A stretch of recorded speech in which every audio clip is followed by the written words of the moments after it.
In part 1, a single rat bite started something no one could stop. Within hours, a deadly zombie virus had swallowed an entire school whole. Students were turning one by one. Screams replaced lessons. Hallways became hunting grounds. A small group of survivors managed to barricade themselves inside a classroom, piling every desk and chair they could find against the windows and doors. But barricades don't hold forever. This is part 2, and things are about to get a whole lot worse. If you haven't subscribed yet, hit that button right now, because this story moves fast, and you're going to want to see where it ends. The zombies didn't stop. They never stop. Dozens of infected students slammed against the windows and doors simultaneously, and the barricade of desks and chairs that had felt so solid just hours ago collapsed like it was made of paper. With no other option, the group used the fire hose system to lower themselves down to the classroom below, but even that wasn't safe. The zombies could reach them at any moment, and staying still meant dying. 2 students stepped up, Chungsan and Soohyuk. Their plan was simple and dangerous. Slip out through a window, crawl along the outer wall, reach the admin office, grab a working phone, and call for outside help. They made it to the office window and looked in. The room was completely overrun. Zombies filled every corner. Then, almost like the building itself was helping them, every single zombie inside suddenly sprinted toward a noise coming from outside. The boys dropped in immediately. Chungsan spotted a phone lying on the floor, reached down to grab it, and a girl who had just turned lunged directly at his face. Soohyuk yanked her off him just in time. The noise alerted more zombies from outside. Chungsan grabbed the phone. Broken. Useless. He dove back into the infected crowd to find a second one, and in that split second of chaos, the 2 boys lost each other completely. Chungsan fought his way to the door. Soohyuk had no choice. He went out through the window. While Chungsan and Soohyuk were separated, something far more sinister was unfolding in the principal's office. Guinam, the most dangerous person in the entire building, and not because of the virus, had been surviving on his own, keeping out of sight. The principal, terrified and desperate, tried to use him. He woke Guinam up and ordered him to go find a car so they could escape. Guinam looked at him for a long moment and simply said no. He wasn't stupid, and he wasn't anyone's tool. When manipulation failed, the principal grabbed a knife from his desk and tried to threaten his way to a yes. It didn't work. Guinam disarmed him in seconds, tied him to a chair, and that was the end of that conversation. That's exactly when Chungsan walked through the door. He saw everything. The principal tied up, Guinam standing over him, the entire situation crystal clear. He pulled out his phone and hit record.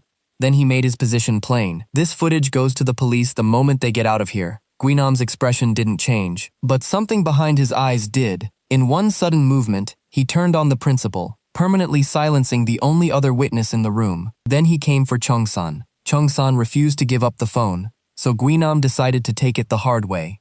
He knocked Chungsan to the ground, grabbed the phone, but Chungsan was back on his feet instantly, snatched it back, and sprinted out the door into a hallway crawling with zombies.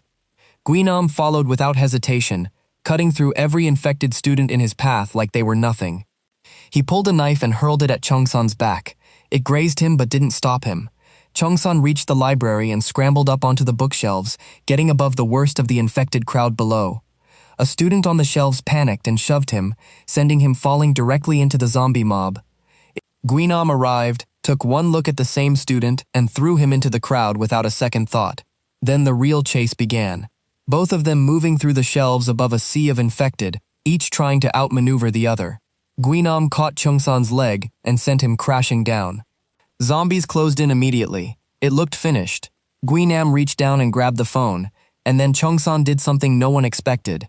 He knocked the phone into the air, caught it with his other hand mid-fall, and drove it straight into Guinam's eye with everything he had left. Guinam's scream echoed through the entire library. Chungsan shoved him backward off the shelf and into the infected crowd below. The zombies tore into him instantly, but even as they did, even through all of that, Guinam's one remaining eye stayed fixed on Chungsan.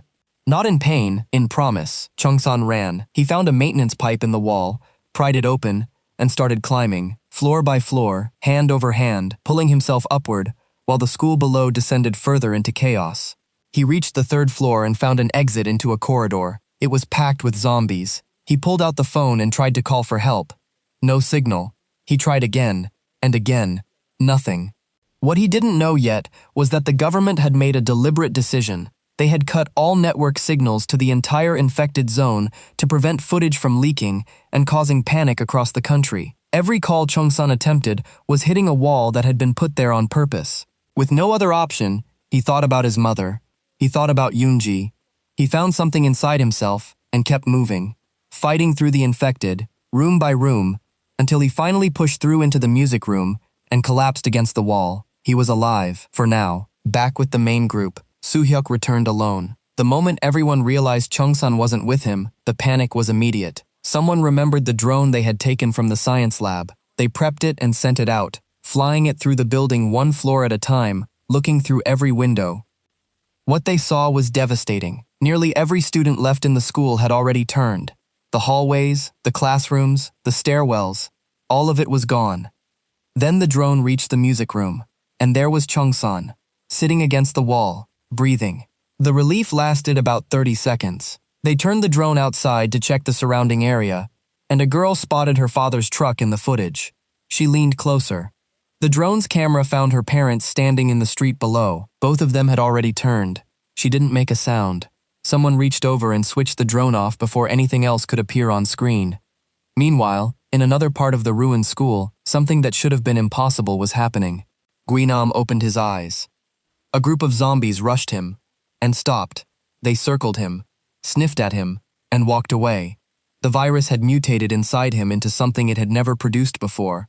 He was infected, but conscious, aware, thinking. The zombies recognized whatever he had become and left him alone entirely. The moment Guinam understood what had happened to him, the first thought that crossed his mind was Chungsan. The group had come up with a plan. Namra would use the school's broadcast system to generate loud noise, pulling zombies toward a single location, while they used the cleared corridors to reach Chungsan in the music room. Everyone agreed. The signal went out over the speakers. Guinam heard every word of it. As the group moved through the corridor toward the music room, a zombie stepped out directly in front of them. Everyone froze. Complete silence was the only option. They crept forward centimeter by centimeter, until the smallest sound broke the quiet. The zombie turned. Soo-hyuk shouted for everyone to run and stayed back alone to draw it away. He almost made it. The zombie tackled him onto the staircase and was right on top of him, about to bite, when Guinam appeared and ripped it away. Soo-hyuk stood up slowly. Guinam asked one question, calm as anything. "Where is Chungsan?" Soo-hyuk looked at the destroyed eye. He said nothing. Guinam attacked. The mutation had done more than just make him immune. It had made him physically overwhelming. Soo-hyuk grabbed his throat and it made no difference. Guinam lifted him and slammed him into the ground. Namra came from behind and locked her arms around Guinam. He bit her hand and threw her across the corridor. Soo-hyuk gathered everything he had left and shoved, hard, and Guinam went straight through the window. He hit the ground far below, a fall that would have killed anyone else. He stood up, stronger than before. The group reached Chungsan. For one single moment, the reunion felt like safety. Then someone's eyes dropped to Namra's hand. The wound from Guinam's bite was right there, impossible to ignore. The tension snapped in an instant. Chungsan grabbed the nearest object that could be used as a weapon. Soo-hyuk stepped between them and explained, "Guinam bit her, not a zombie." Chungsan looked at him like he'd lost his mind. He had watched Guinam die. He had pushed him into that crowd himself. Namra spoke before anyone could say anything else. She told them she would leave. She wasn't going to let herself be the thing that got them all killed after everything they had survived together. Soo-hyuk stopped her. He walked her to the window and made her a promise she could hold him to. If she turned, he would do what needed to be done himself. Nobody in that room argued. Nobody wanted to be the one to make that call, but nobody wanted to lose her either. They waited, and within minutes, her eyes began to drift. The focus left them. Her gaze settled on Soo-hyuk's neck and stayed there. She lunged. Chungsan moved to stop her, and Soo-hyuk threw himself in the way, shielding her from his own friend. And then Namra came back, just like that. She looked at what she had almost done. She looked at Soo-hyuk. She understood exactly what she was now, just like Guinam, half infected, half conscious, walking a line between both. But her enhanced senses, hearing so sharp she could detect heartbeats, an instinct for approaching zombies before they arrived, made her something the group desperately needed. Not just a survivor, a radar. They had to move. The plan: blast music through the broadcast system, draw every zombie in the building into the classroom, and escape through the back while the horde was occupied. It worked. The hallway cleared. They ran. A massive zombie stepped out and blocked the corridor. One of the boys drew it away. A girl ran and left her friend behind when she fell. Another boy turned around, ran back, and pulled her to her feet. His sister had positioned herself further back. She fired an arrow and dropped the zombie before it could reach them. The girl who had abandoned her friend didn't survive. By the time anyone could get back to her, the zombies had already closed in. The group fought upward, toward the roof. They needed height, visibility, a way to signal someone outside the infection zone. They hit the rooftop door and found it locked from the other side. They hammered on it, kicked it, shouted. A student was already on the roof. He heard every hit. He heard their voices, and he did nothing. This was a boy who had been bullied by almost every student in the school for as long as he could remember. And now, with everything burning below, he had decided he didn't care if any of them made it. He wanted them all to suffer the way he had suffered. A rescue helicopter appeared overhead. It spotted him. The Special Forces team pulled him out. As they lifted away, someone asked, "Are there any other survivors?" He told them he was the only one. Back at the door, the group was running out of time. Zombies were seconds behind them, so they stopped running and started fighting. Chungsan and Soohyuk at the front, holding the infected back, buying 30 more seconds. Then fire broke out on a lower floor. The building's automatic fire suppression system activated, and every emergency exit in the building unlocked simultaneously. The rooftop door swung open. They poured onto the roof.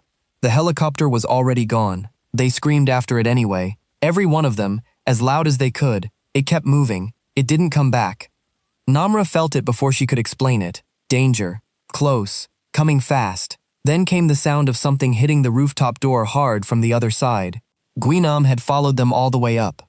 The door held. He couldn't get through, for now. With nothing else to do, they built an SOS signal on the rooftop out of whatever they could find. Massive letters, visible from the air. Then they tried to light a fire. They had no lighter. The attempt went on longer than it should have, the frustration building, until Namra quietly reached into her jacket and produced one. The fire caught.